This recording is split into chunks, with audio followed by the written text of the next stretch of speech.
Kenapa ya bangsa Indonesia tidak banyak menguasai bahasa Belanda? Padahal hampir 3,5 abad lamanya bangsa Belanda ada di tanah ini. Pengen tahu ceritanya? Yuk mari kita bahas. 430 tahun yang lalu, tepatnya pada tahun 1596, ekspedisi bangsa Belanda yang dipimpin oleh Cornelis de Houtman berlabuh ke tanah ini. Mulanya, kedatangan mereka hanyalah untuk berdagang, tapi lama-kelamaan, melihat tanah yang kaya akan hasil alamnya ini, mulai tuh mereka mendirikan VOC pada tahun 1602 untuk menjajah bangsa ini. Loh, alam kita itu kaya dari dulu toh Mas Iman. Tapi kok kemiskinan masih banyak ya? Ya, begitulah kenyataannya, Jo.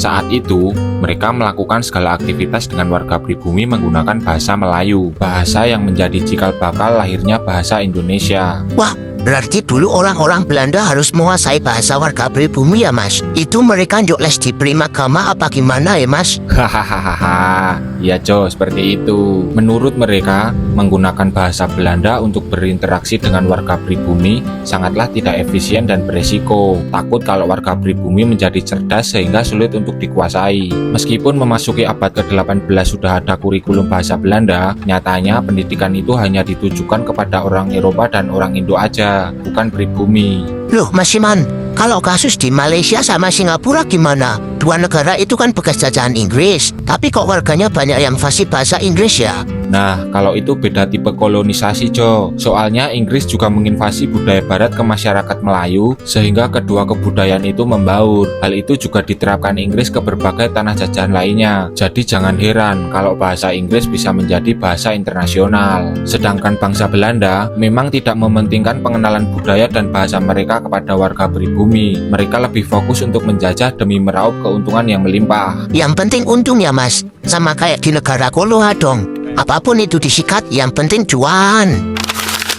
Memasuki era tahun 1900-an, barulah bangsa Belanda mulai mengenalkan bahasa mereka sebagai bahasa pengantar dalam pendidikan Eropa untuk kaum pribumi. Itu pun hanya kalangan elit para priai yang bisa belajar di sekolah bentukan Belanda. Namun, pasca kekalahan Belanda oleh Jepang pada tahun 1942, dominasi bahasa Belanda mulai tergantikan bahasa Jepang. Begitupun era awal kemerdekaan. Bahasa Belanda semakin dilupakan, yang tersisa hanyalah bahasa serapannya aja.